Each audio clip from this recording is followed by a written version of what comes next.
Vida de los Santos de Alban Butler, 28 de agosto, San Agustín, obispo de Hipona, doctor de la Iglesia. San Agustín nació el 13 de noviembre del año 354 en Tagaste.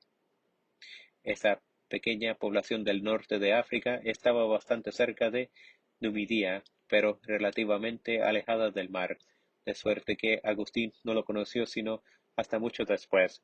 Sus padres eran de cierta posición, pero no ricos. El padre de Agustín, Patricio, era un pagano de temperamento violento, pero gracias al ejemplo y a la prudente conducta de su esposa Mónica, se bautizó poco antes de morir.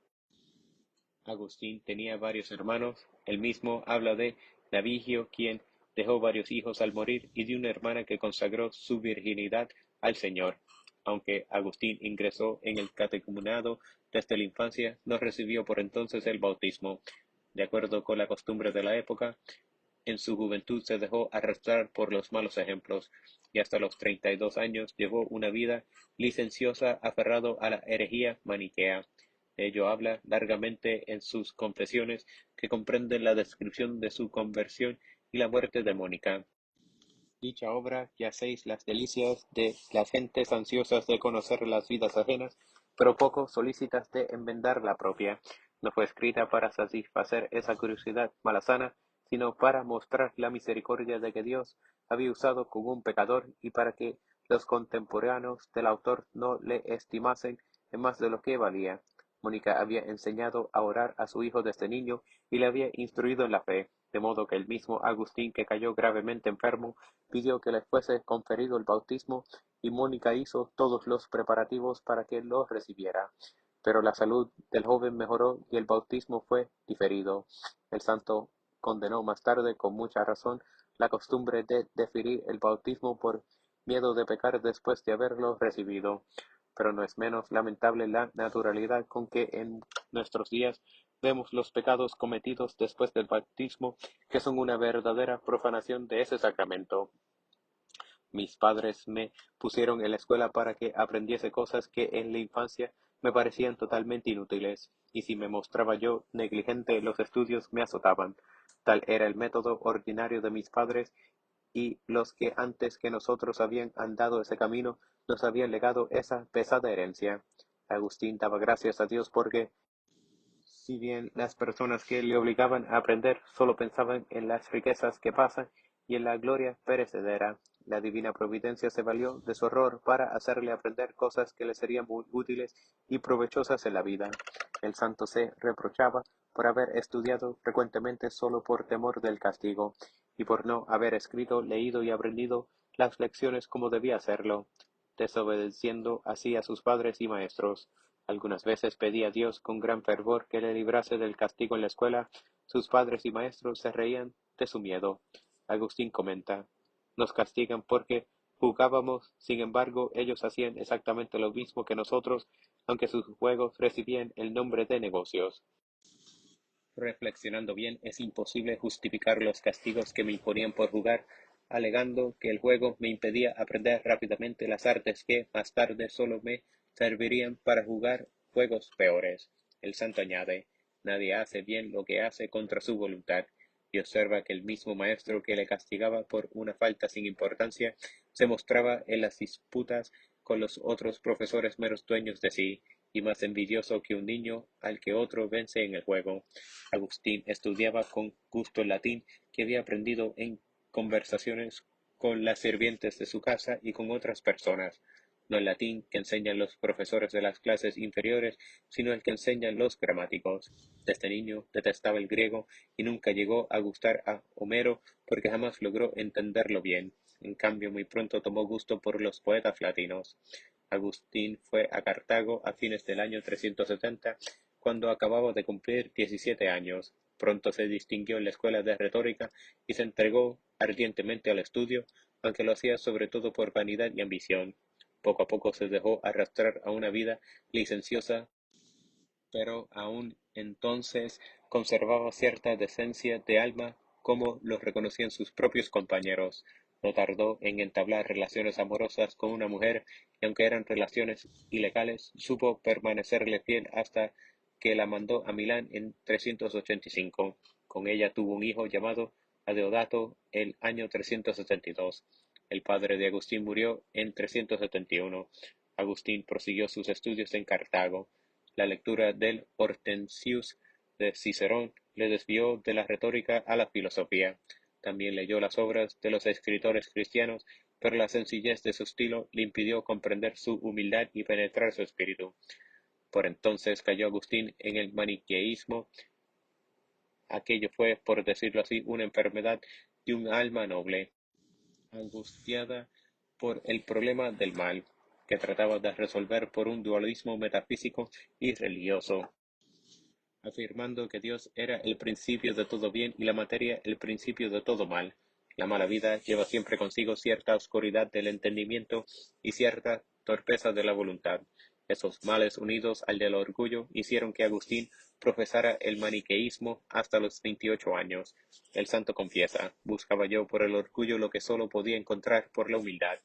Henchido de vanidad abandoné el nido, creyéndome capaz de volar, y sólo conseguí caer por tierra. San Agustín dirigió durante 9 años su propia escuela de gramática y retórica en Tagaste y Cartago. Entretanto, Mónica, confiada en las palabras de un santo obispo que le habían anunciado que el hijo de tantas lágrimas no podía perderse, no cesaba de tratar de convertirle por la oración y la persuasión. Después de una discusión con Fausto, el jefe de los maniqueos, Agustín empezó a desilusionarse de la secta. El año 383 partió furtivamente a Roma, a impulsos del temor de que su madre tratase de retenerle en África. En la Ciudad Eterna abrió una escuela, pero, descontento por la perversa costumbre de los estudiantes que cambiaban frecuentemente de maestro para no pagar sus servicios, decidió emigrar a Milán, donde obtuvo el puesto de profesor de retórica. Ahí fue muy bien acogido y el obispo de la ciudad, San Ambrosio, le dio ciertas muestras de respeto. Por su parte, Agustín tenía curiosidad por conocer a fondo al obispo, no tanto porque predicase la verdad, cuanto porque era un hombre famoso por su erudición. Así pues, asistía frecuentemente a los sermones de San Ambrosio, para satisfacer su curiosidad y deleitarse con su elocuencia. Los sermones del santo obispo eran más inteligentes que los discursos del hereje Fausto y empezaron a producir impresión en la mente y en el corazón de Agustín, quien al mismo tiempo leía las obras de Platón y Plotino. Platón me llevó al conocimiento del verdadero Dios y Jesucristo me mostró el camino. Santa Mónica, que le había seguido a Milán, quería que Agustín se casara. Por otra parte, la madre de Adeodato retornó al África y dejó al niño con su padre, pero nada de aquello consiguió mover a Agustín a casarse o a observar la continencia, y la lucha moral, espiritual e intelectual continuó sin cambios. Agustín comprendía la excelencia de la castidad predicada por la Iglesia católica, pero la dificultad de practicarla le hacía vacilar en abrazar definitivamente el cristianismo. Por otra parte, los sermones de San Ambrosio y la lectura de la Biblia le habían convencido de que la verdad estaba en la Iglesia, pero se resistía todavía a cooperar con la gracia de Dios. El santo lo expresa así: deseaba y ansiaba la liberación, sin embargo seguía atado al suelo, no por cadenas exteriores, sino por los hierros de mi propia voluntad. El enemigo se había posesionado de mi voluntad y la había convertido en una cadena que me impedía todo movimiento, porque de la perversión de la voluntad había nacido la lujuria, y de la lujuria la costumbre, y la costumbre a la que yo no había resistido había creado en mí una especie de necesidad cuyos eslabones unidos a otros me mantenían en cruel esclavitud, y ya no tenía la excusa de dilatar mi entrega a ti, alegando que aún no había descubierto plenamente tu verdad, porque ahora ya la conocí, y sin embargo seguía encadenado. Nada podía responderte cuando me decías: levántate del sueño, resucita de los muertos y Cristo te iluminará. Nada podía responderte, repito, a pesar de que estaba ya convencido de la verdad de la fe, sino palabras vanas y perezosas. Así pues te decía: lo haré pronto, poco a poco, dame más tiempo. Pero ese pronto no llegaba nunca, las dilaciones se prolongaban y el poco tiempo se convertía en mucho tiempo. El relato que San Simpliciano le había hecho de la conversión de Victorino, el profesor romano neoplatónico, le impresionó profundamente. Poco después, Agustín y su amigo Alipio recibieron la visita de Ponticiano, un africano. Viendo las epístolas de San Pablo sobre la mesa de Agustín, Ponticiano les habló de la vida de San Antonio y quedó muy sorprendido al enterarse de que no conocían al santo. Después les refirió la historia de dos hombres que se habían convertido por la lectura de la vida de San Antonio. Las palabras de Ponticiano conmovieron mucho a Agustín, quien vio con perfecta claridad las deformidades y manchas de su alma. En sus precedentes intentos de conversión, Agustín había pedido a Dios la gracia de la continencia, pero con cierto temor de que la concediese demasiado pronto. En la aurora de mi juventud te había yo pedido la castidad, pero solo a medias, porque soy un miserable. Te decía yo pues, concédeme la gracia de la castidad, pero todavía no, porque tenía yo miedo de que me escuchases demasiado pronto y me librases de esa enfermedad, y lo que yo quería era que mi lujuria se viese satisfecha y no extinguida. Avergonzado de haber sido tan débil hasta entonces, Agustín dijo a Alipo en cuanto partió: Ponticiano, ¿qué estamos haciendo? Los ignorantes arrebatan el reino de los cielos y nosotros, con toda nuestra ciencia, nos quedamos atrás cobardemente, revolcándonos en el pecado. Tenemos vergüenza de seguir el camino por el que los ignorantes nos han precedido, cuando por el contrario deberíamos avergonzarnos de no avanzar por él. Agustín se levantó y salió al jardín. Alipio le siguió. Sorprendido de sus palabras y de su conducta, ambos se sentaron en el rincón más alejado de la casa. Agustín era presa de un violento conflicto interior, desgarrado entre el llamado del Espíritu Santo a la castidad y el deleitable recuerdo de sus excesos. Levantándose del sitio en que se hallaba sentado, fue a tenderse bajo un árbol, clamando: ¿Hasta cuándo, Señor, vas a estar siempre airado? Olvida mis antiguos pecados. Y se repetía con gran aflicción: ¿Hasta cuándo? ¿Hasta cuándo? ¿Hasta mañana? ¿Por qué no hoy? Porque no voy a poner fin a mis iniquidades en este momento. En tanto que se repetía esto y lloraba amargamente, oyó la voz de un niño que cantaba en la casa vecina una canción que decía: toye lege, toma y lee. Agustín empezó a preguntarse si los niños acostumbraban repetir esas palabras en algún juego, pero no pudo recordar ninguno en el que esto sucediese. Entonces le vino a la memoria que San Antonio se había convertido al oír la lectura de un pasaje del Evangelio. Interpretó pues las palabras del niño como una señal del cielo, dejó de llorar y se dirigió al sitio en que se hallaba Alipio con el libro de las epístolas de San Pablo. Inmediatamente lo abrió y leyó en silencio las primeras palabras que cayeron bajo sus ojos: no en las riñas y en la embriaguez, no en la lujuria y la impureza, no en la ambición y en la envidia. Poneos en manos del Señor Jesucristo y abandonad la carne y la concupiscencia. Ese texto hizo aparecer las últimas dudas de Agustín, que se cerró el libro y relató serenamente a Alipio todo lo sucedido. Alipio leyó entonces el siguiente versículo de San Pablo: Tomad con vosotros a los que son débiles en la fe. Aplicándose el texto a sí mismo, siguió a Agustín en la conversión. Ambos se dirigieron al punto a narrar lo sucedido a Santa Mónica, la cual alabó a Dios, que es capaz de colmar nuestros deseos de una forma que supera todo lo imaginable. La escena que acabamos de referir tuvo lugar en septiembre de 386, cuando Agustín tenía 32 años. El santo renunció inmediatamente al profesorado y se trasladó a una casa de campo en Casiasio, cerca de Milán, que le había prestado su amigo Verecundo. Santa Mónica, su hermano Navigio, su amigo Adeodato, San Alipio y algunos otros amigos le siguieron a ese retiro, donde vivieron en una especie de comunidad. Agustín se consagró a la oración y el estudio, y aun este era una forma de oración por la devoción que ponía en él. Entregado a la penitencia, a la vigilancia, diligente de su corazón y sus sentidos, dedicado a orar con gran humildad. El santo se preparó a recibir la gracia del bautismo, que había de convertirle en una nueva criatura, resucitada con Cristo. Demasiado tarde empecé a amarte.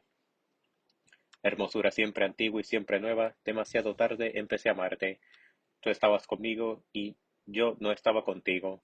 Yo estaba lejos, corriendo detrás de la hermosura por ti creada. Las cosas que habían recibido de ti, el ser, mantenían lejos de ti.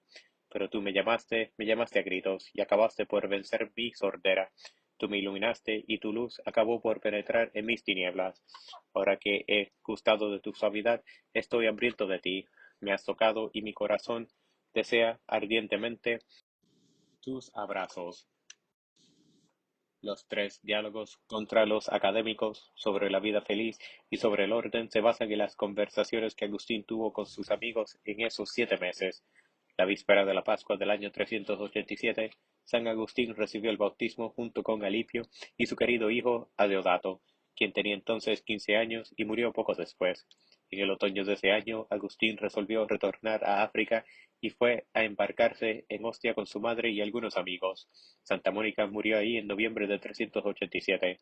Agustín consagra 6 conmovedores capítulos de las Confesiones a la vida de su madre. Viajó a Roma unos cuantos meses después y en septiembre de 388 se embarcó para África. En Tagaste vivió casi 3 años con sus amigos, olvidado del mundo y al servicio de Dios con el ayuno, la oración y las buenas obras. Además de meditar sobre la ley de Dios, Agustín instruía a sus prójimos con sus discursos y escritos. El santo y sus amigos habían puesto todas sus propiedades en común y cada uno las utilizaba según sus necesidades. Aunque Agustín no pensaba en el sacerdocio, fue ordenado el año 391 por el obispo de Hipona Valerio, quien le tomó por asistente. Así pues el santo se trasladó a dicha ciudad y estableció una especie de monasterio en una casa próxima a la iglesia, como lo había hecho en Tagaste. San Alipio, San Evodio, San Posidio y otros formaban parte de la comunidad y vivían según las reglas de los santos apóstoles. El obispo, que era griego y tenía además cierto impedimento de la lengua, nombró predicador a Agustín. En el Oriente era muy común la costumbre de que los obispos tuviesen un predicador a cuyos sermones asistían, pero en el Occidente eso constituía una novedad. Más todavía, Agustín obtuvo permiso de predicar aún en ausencia del obispo, lo cual era inusitado. Desde entonces el santo no dejó de predicar hasta el fin de su vida. Se conservaban casi 400 sermones de San Agustín, la mayoría de los cuales no fueron escritos directamente por él, sino tomados por sus oyentes. En la primera época de su predicación, Agustín se dedicó a combatir el maniqueísmo y los comienzos del donatismo y consiguió extirpar la costumbre de efectuar festejos en las capillas de los mártires. El santo predicaba siempre en latín, a pesar de que los campesinos de ciertos distritos de la diócesis solo hablaban el púnico y era difícil encontrar sacerdotes que le predicasen en su lengua. El año 395 San Agustín fue consagrado obispo coadjutor de Valerio. Poco después murió este último y el santo le sucedió en la sede de Hipona. Procedió inmediatamente a establecer la vida común regular en su propia casa y exigió que todos los sacerdotes, diáconos y subdiáconos que vivían con él renunciasen a sus propiedades y se atuviesen a las reglas. Por otra parte, no omitía a las órdenes sino a aquellos que aceptaban esa forma de vida. San Posidio, su biógrafo, cuenta que los vestidos y los muebles eran modestos pero decentes y limpios. Los únicos objetos de plata que había en la casa eran las cucharas, los platos eran de barro o de madera. El santo era muy hospitalario, pero la comida que ofrecía era frugal. El uso mesurado del vino no estaba prohibido. Durante las comidas se leía algún libro para evitar las conversaciones ligeras. Todos los clérigos comían en común y se vestían del fondo común, como lo dijo el Papa Pascual II. San Agustín adoptó con fervor y contribuyó a regularizar la forma de vida común que la primitiva Iglesia había aprobado como instituida por los apóstoles. El santo fundó también una comunidad femenina. A la muerte de su hermana, que fue la primera abadesa, escribió una carta sobre los primeros principios ascéticos de la vida religiosa. En esa epístola y en 2 sermones se halla comprendida la llamada Regla de San Agustín, que constituye la base de las constituciones de tantos canónigos y canonesas regulares. El santo obispo empleaba las rentas de su diócesis como lo había hecho antes con su patrimonio, en el socorro de los pobres. Posidio refiere que en varias ocasiones mandó fundir los vasos sagrados para rescatar cautivos como antes lo había hecho San Ambrosio. San Agustín menciona en varias de sus cartas y sermones la costumbre que habían impuesto a sus fieles de vestir una vez al año a los pobres de cada parroquia y algunas veces llegaba hasta a contraer deudas para ayudar a los necesitados. Su caridad y celo por el bien espiritual de sus prójimos era ilimitado. Así decía a su pueblo como un nuevo Moisés o un nuevo San Pablo: no quiero salvarme sin vosotros. ¿Cuál es mi deseo? Para que soy obispo, para que he venido al mundo, solo para vivir en Jesucristo, para vivir en Él con vosotros. Esa es mi pasión, mi honor, mi gloria, mi gozo y mi riqueza. Pocos hombres han poseído un corazón tan afectuoso y fraternal como el de San Agustín. Se mostraba amable con los infieles y frecuentemente los invitaba a comer con él. En cambio, se rehusaba a comer con los cristianos de conducta públicamente escandalosa y les imponía con severidad las penitencias canónicas y las censuras eclesiásticas, aunque jamás olvidaba la caridad, la mansedumbre y las buenas maneras. Se oponía a todas las injusticias sin excepción de personas. San Agustín se quejaba de que la costumbre había hecho tan comunes ciertos pecados que en caso de oponerse abiertamente a ellos haría más mal que bien y seguía fielmente las tres reglas de San Ambrosio: no meterse a hacer matrimonios, no incitar a nadie a entrar en la carrera militar y no aceptar invitaciones en su propia ciudad para no verse obligado a salir demasiado. Generalmente la correspondencia de los grandes hombres es muy interesante por la luz que arroja sobre su vida y sus pensamientos íntimos. Así sucede particularmente con la correspondencia de San Agustín. En la carta 54 dirigida a Januario, alaba la comunión diaria, con tal que se la reciba dignamente con la humildad con que Zaqueo recibió a Cristo en su casa, pero también alaba la costumbre de los que, siguiendo el ejemplo del humilde centurión, solo comulgan los sábados, los domingos y los días de fiesta para hacerlo con mayor devoción. En la carta a Ecticia explica las obligaciones de la mujer respecto de su esposo, diciéndole que no se vista de negro, puesto que eso desagrada a su marido, y que practique la humildad y la alegría cristianas, vistiéndose ricamente con complacer a su esposo. También le exhorta a exigir el parecer de su marido en todas las cosas razonables, particularmente en la educación de su hijo, en la que debe dejarle la iniciativa. En otras cartas el santo habla del respeto, el afecto y la consideración que el marido debe a la mujer. La modestia y la humildad de San Agustín se muestran en su discusión con San Jerónimo sobre la interpretación de la epístola a los Gálatas. A consecuencia de la pérdida de una carta, San Jerónimo, que no era muy paciente, se dio por ofendido. San Agustín le escribió: Os ruego que no dejéis de corregirme con toda confianza siempre que creáis que lo necesito, porque aunque la dignidad del episcopado supera a la del sacerdocio, Agustín es inferior en muchos aspectos a Jerónimo. El santo obispo lamentaba la acritud de la controversia que sostuvieron San Jerónimo y Rufino, pues temía en esos casos que los adversarios sostuviesen su opinión más por vanidad que por amor de la verdad. Como él mismo escribía, sostienen su opinión porque es la propia, no porque sea la verdadera, no buscan la verdad sino el triunfo. Durante los 35 años de su episcopado, San Agustín tuvo que defender la fe católica contra muchas herejías. Una de las principales fue la de los donatistas, quienes sostenían que la Iglesia católica había dejado de ser la Iglesia de Cristo por mantener la comunión con los pecadores, y que los herejes no podían conferir válidamente ningún sacramento. Los donatistas eran muy numerosos en África, donde no retrocedieron ante el asesinato de los católicos y todas las otras formas de violencia. Sin embargo, gracias a la ciencia y el infatigable celo de San Agustín y a su santidad de vida, los católicos ganaron terreno paulatinamente. Ello exasperó tanto a los donatistas que algunos de ellos afirmaban públicamente que quien asesinara al santo prestaría un servicio insigne a la religión y alcanzaría gran mérito ante Dios. En el año 405, San Agustín tuvo que recurrir a la autoridad pública para defender a los católicos contra los excesos de los donatistas, y en el mismo año el emperador Honorio publicó severos decretos contra ellos. El santo desaprobó al principio esas medidas, aunque más tarde cambió de opinión, excepto en cuanto a la pena de muerte. En 411 se llevó a cabo en Cartago una conferencia entre los católicos y los donatistas, que fue el principio de la decadencia del donatismo. Pero por la misma época empezó la gran controversia pelagiana. Pelagio era originario de la Gran Bretaña. San Jerónimo le describía como un hombre alto y gordo, repleto de avena de Escocia. Algunos historiadores afirman que era irlandés. En todo caso, lo cierto es que había rechazado la doctrina del pecado original y afirmaba que la gracia no era necesaria para salvarse. Como consecuencia de su opinión sobre el pecado original, sostenía que el bautismo era un mero título de admisión en el cielo. Pelagio pasó de Roma a África el año 411 junto con su amigo Celestio, y aquel mismo año el sínodo de Cartago condenó por primera vez su doctrina.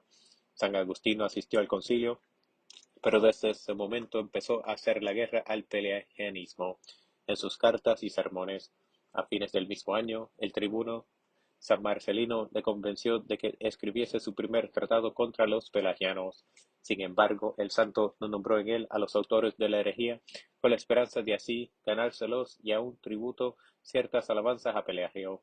Según he oído decir, es un hombre santo, muy ejercitado en la virtud cristiana, un hombre bueno y digno de alabanza. Desgraciadamente Pelagio se obstinó en sus errores. San Agustín la acosó implacablemente en toda la serie de disputas, subterfugios y condenaciones que siguieron. Después de Dios, la Iglesia debe a San Agustín el triunfo sobre el pelagianismo. A raíz del saqueo de Roma por Alarico el año 410, los paganos renovaron sus ataques contra el cristianismo, atribuyéndole todas las calamidades del imperio. Para responder a esos ataques, San Agustín empezó a escribir su gran obra La ciudad de Dios en el año 413 y la terminó hasta el año 426.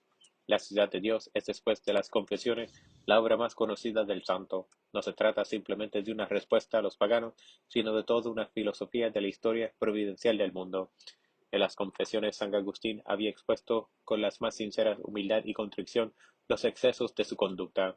A los 72 años, en las Retracciones, expuso con la misma sinceridad los errores que había cometido en sus juicios. En dicha obra revisó todos sus numerosísimos escritos y corrigió leal y severamente los errores que había cometido sin tratar de buscarles excusas. A fin de disponer de más tiempo para terminar ese y otros escritos, y para evitar los peligros de la elección de su sucesor, después de su muerte, el santo propuso al clero y al pueblo que eligiesen a Heraclio, el más joven de sus diáconos, quien fue efectivamente elegido por aclamación. El año 426, a pesar de esa precaución, los últimos días de San Agustín fueron muy borrascosos. El conde Bonifacio, que había sido general imperial en África, cayó injustamente en desgracia de la regente Placidia. Incitó a Genserico, rey de los vándalos, a invadir a África. Agustín escribió una cartilla maravillosa a Bonifacio para recordarle su deber y el conde trató de reconciliarse con Placidia, pero era demasiado tarde para impedir la invasión de los vándalos. San Posidio, por entonces obispo de Calama, describe los horribles excesos que cometieron y la desolación que causaron a su paso. Las ciudades quedaban en ruinas, las casas de campo eran arrasadas y los habitantes que no lograban huir morían asesinados. Las alabanzas a Dios no se oían ya en las iglesias, muchas de las cuales habían sido destruidas.